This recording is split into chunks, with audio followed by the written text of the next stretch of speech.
Gênese no lar, Evangelho no coração. Manhã do dia 5 de maio de 2020. Agradecemos ao Senhor da vida pela oportunidade de mais uma vez nos reunirmos em torno da mensagem viva do Evangelho. Rogamos aos amigos espirituais que nos envolvam nesta manhã, de sorte que possamos aproveitar o melhor e nos preparar para as tarefas que nos aguardam, que possamos, nesse momento então, abrir a nossa consciência, ampliar as nossas percepções. Que Jesus, nosso Mestre e Senhor, seja conosco. Obrigado, que assim seja. Tema de hoje: vamos trabalhar a simplicidade, a pureza do coração. Vamos abrir o Evangelho segundo o Espiritismo no capítulo 7, itens 1 e 2. Allan Kardec abre esse episódio para nós do capítulo Bem-aventurados os pobres de espírito, no item 1, o que se deve entender por pobres de espírito. O nosso mestre leonês escolhe uma fala de Jesus atribuída ao Evangelho de Mateus no capítulo 5, versículo 3. Bem-aventurado os pobres de espírito, pois que deles é o reino dos céus. Ouçamos a oração feita por Allan Kardec. A incredulidade zombou desta máxima: bem-aventurados os pobres de espírito, como tem zombado de muitas outras que não compreende. Por pobres de espírito, Jesus não entende os baldos de inteligência, mas os humildes, tanto que diz ser para estes o reino dos céus, e não para os orgulhosos. Os homens de saber e de espírito, no entender do mundo, formam geralmente tão alto conceito de si próprios e da sua superioridade, consideram as coisas divinas como indignas de lhes merecerem atenção. Concentrando sobre si mesmos os seus olhares, eles não os podem elevar até Deus. É essa tendência de se acreditarem superiores a tudo. Muito a miúde os leva a negar aquilo que, estando-lhes acima, os depreciaria, a negar até mesmo a divindade.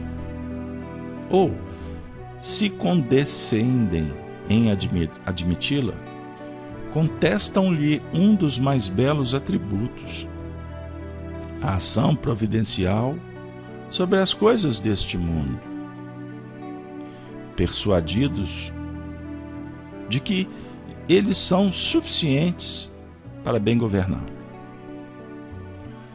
Tomado a inteligência que possuem para a medida da inteligência universal, e julgando-se aptos a tudo compreender, não podem crer na viabilidade daquilo que não conhecem. Consideram sem apelação as sentenças que preferem ou que proferem. Se recusam a admitir o mundo invisível e uma potência extra-humana, não é que isso lhes esteja fora do alcance. É que o orgulho se lhes revolta a ideia de uma coisa acima da qual não possam colocar-se e que os faria descer do pedestal onde se contemplam. Daí, o só terem sorrisos de mofa para tudo que não pertence ao mundo visível e tangível. Eles se atribuem espírito e saber em tão grande cópia que não podem crer em coisas segundo pensam, boas apenas para gente simples, tendo por pobres de espírito os que as tomam a sério. Entretanto, digam o que disserem. Forçoso lhe será entrar como os outros nesse mundo invisível de que escarnecem. É lá que os olhos se lhes abrirão e eles reconhecerão o erro em que caíram. Deus, porém, que é justo, não pode receber da mesma forma aquele que lhe desconheceu a majestade e outro que humildemente se lhe submeteu às leis, nem os aquinhoar em partes iguais. Atentamos, amigos, para a expressão que seguirá, dizendo que o reino dos céus é dos simples. Quis Jesus significar que a ninguém é concedida a entrada nesse reino sem a simplicidade de coração e humildade de espírito. Que o ignorante possuidor destas qualidades será preferido ao sábio que mais crê em si do que em Deus. Em todas as circunstâncias, Jesus põe a humildade na categoria das virtudes que aproximam de Deus e o orgulho entre os vícios que dele afastam a criatura. E isso por uma razão muito natural. Há de ser a humildade um ato de submissão a Deus, ao passo que o orgulho é a revolta contra ele. Mais vale, pois, que o homem, para a felicidade do seu futuro, seja pobre em espírito, conforme o entende o mundo, e rico em qualidades morais.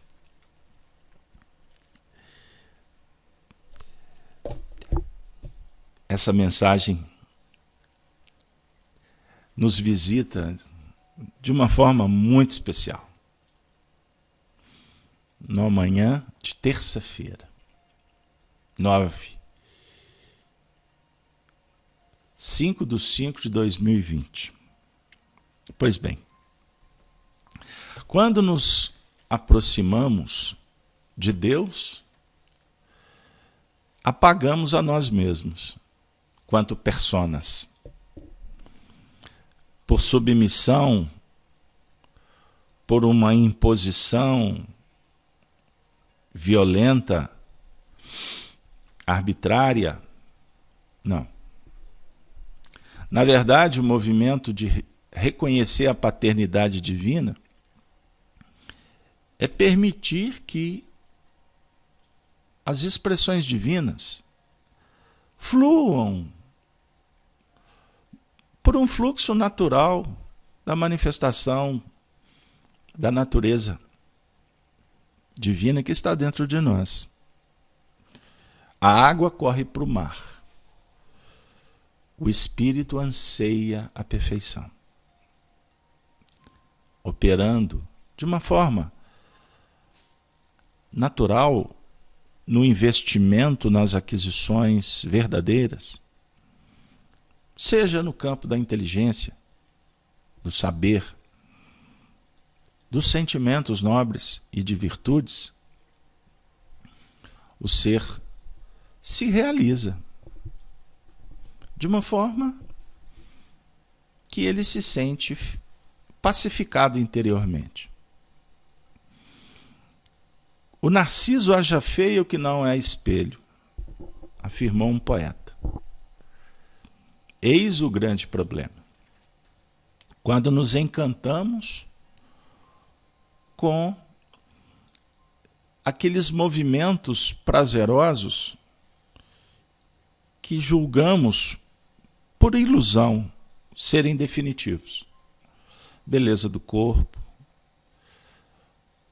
aquisição de uma informação, poder temporal, seja qual for. E esse movimento ele se torna como um dique a impedir o fluxo das águas. Cria-se um problema. Quando Jesus nos encontra no vale das sombras da ignorância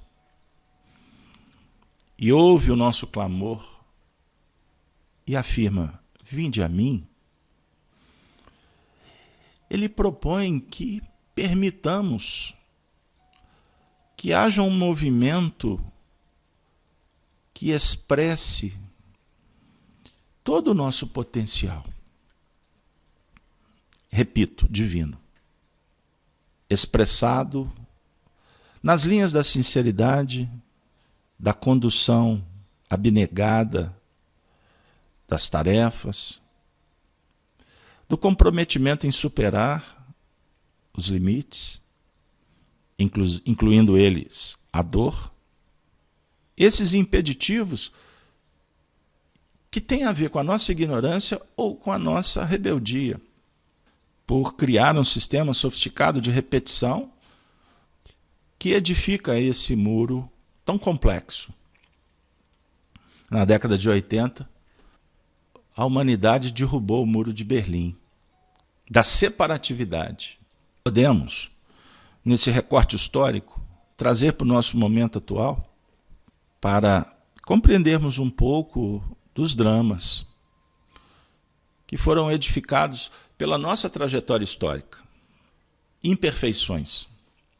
Vale sempre lembrar o nosso espaço filosófico de oração, de intercâmbio, que fomenta a bondade, a pacificação,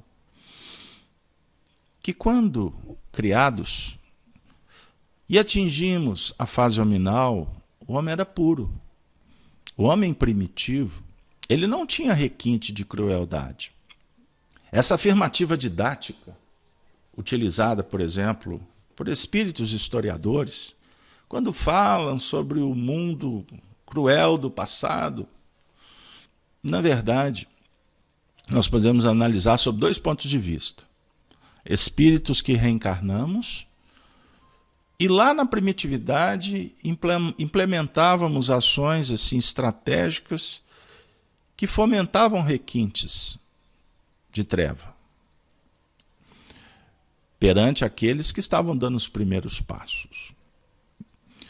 Mas sobre uma análise geral, podemos ainda percorrer uma outra senda, que na trajetória evolutiva os homens, quando em sociedade, é que fomentamos as imperfeições, optando pela desarmonização.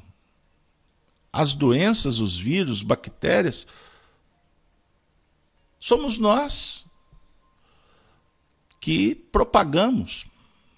Somos nós que elaboramos em laboratório. Porque no ambiente da natureza há um equilíbrio que favorece a lei de conservação e também a de destruição. Nada na natureza está errado. Mas a sociedade, sob o ponto de vista materialista, podemos chegar na conclusão em pleno século XXI, no ano de 2020, hoje é dia 5/5, aliás, uma data especial que me fez lembrar do ano 5 de 1955, quando o Chico Xavier disse para o Arnaldo que iria acontecer um fato muito especial na vida dele, no dia 5/5. E eu tive com ele no dia 5/5, e ele se recordou disso quando estávamos sepultando Dona Neuza Toffoli Rocha. Me recordo agora.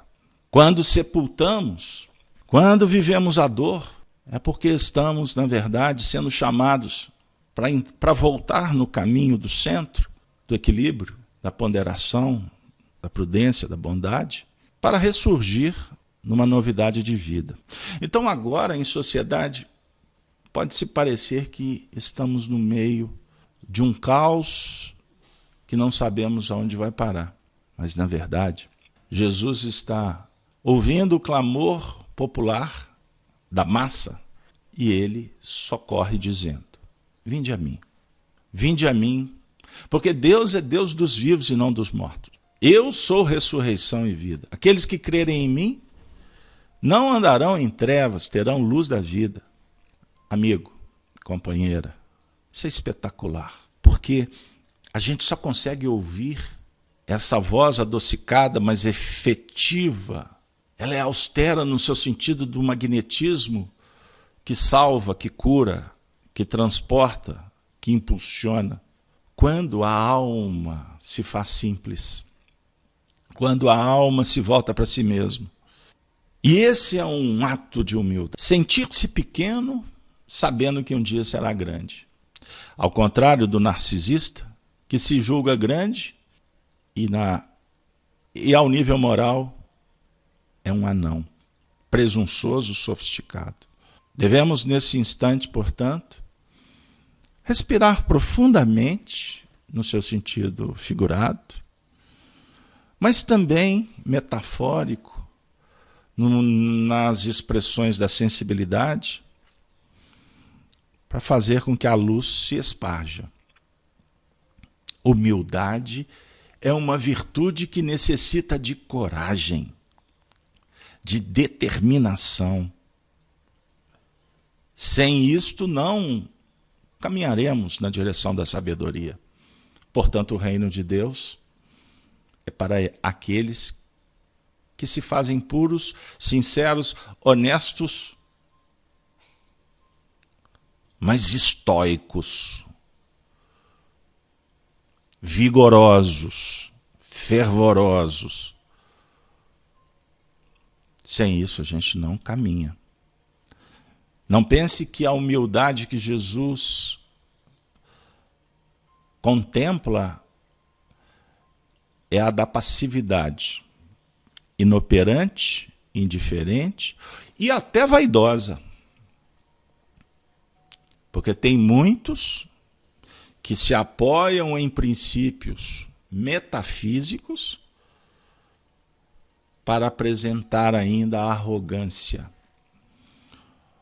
ou o sofisticado movimento para não fazer a sua parte perante a sociedade.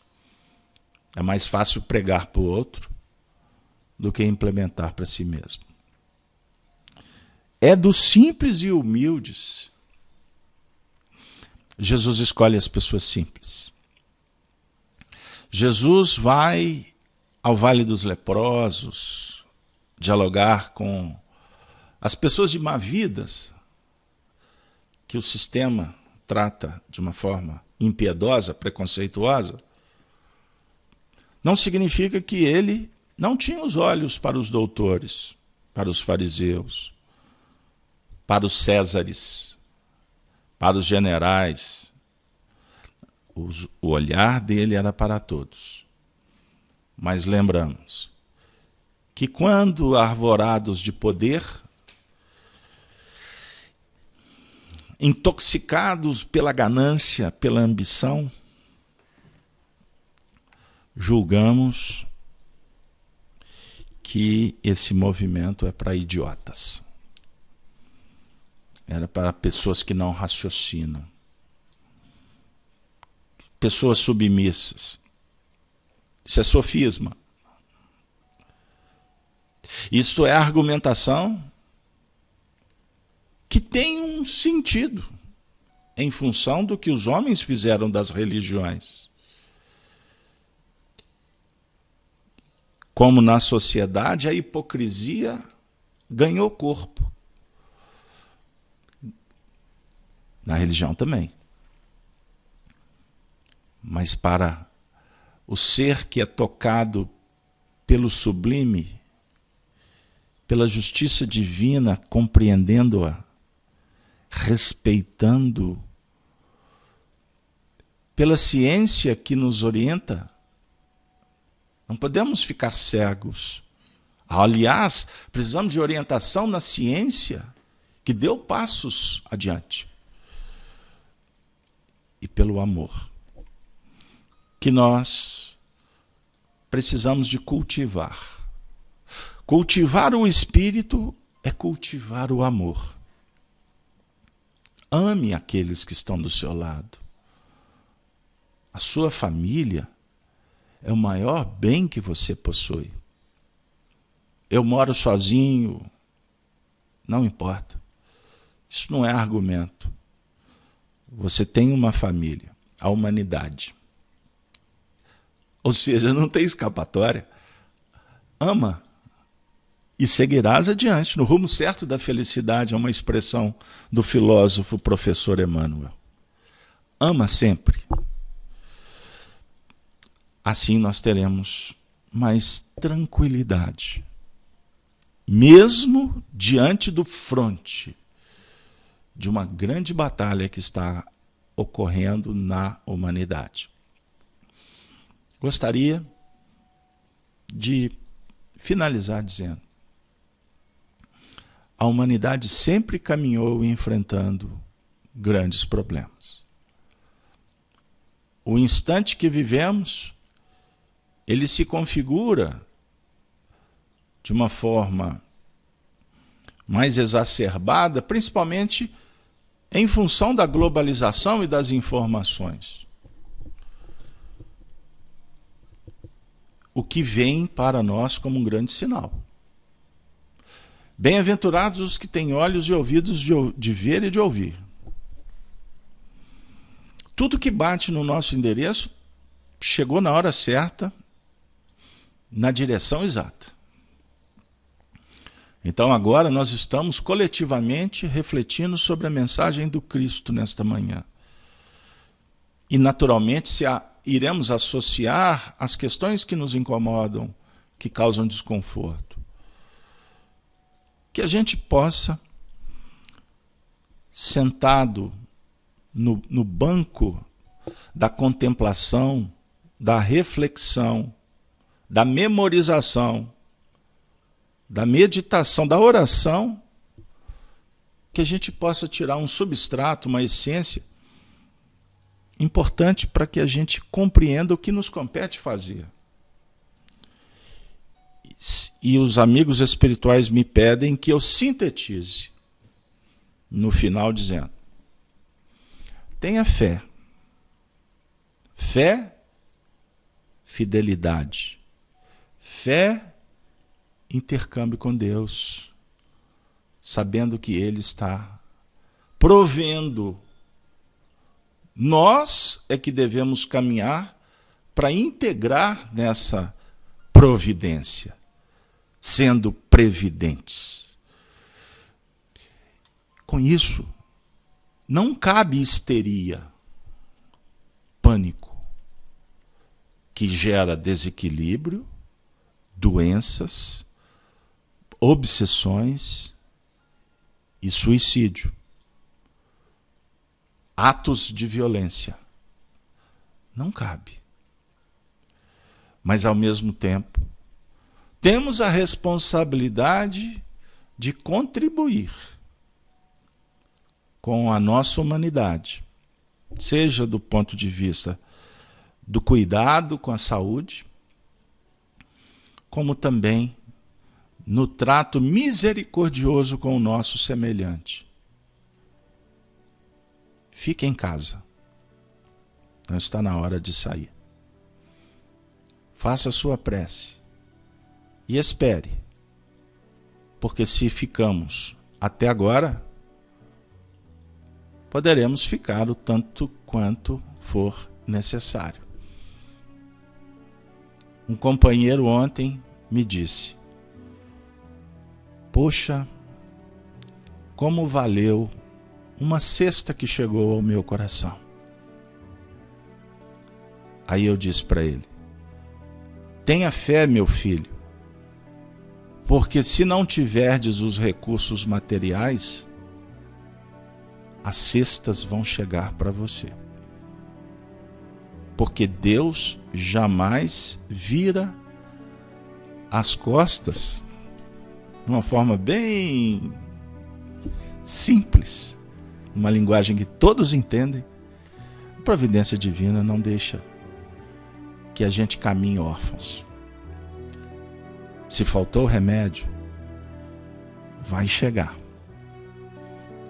Se sente sozinho, faça uma prece, porque existe um amigo espiritual do seu lado. Se está em dúvida, calma, porque a equação vai ser desenvolvida e você vai chegar no resultado. Se tens medo, saiba que esta mensagem chega para ti num envelope muito especial chamado bondade de Deus. Senhor da vida, agradecemos os ensinamentos,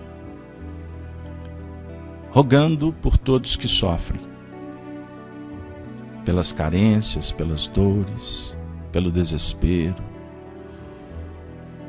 Envolva, Senhor, a humanidade, a família, os amigos. Envolva, Senhor, aqueles que estão nos hospitais, sem recursos.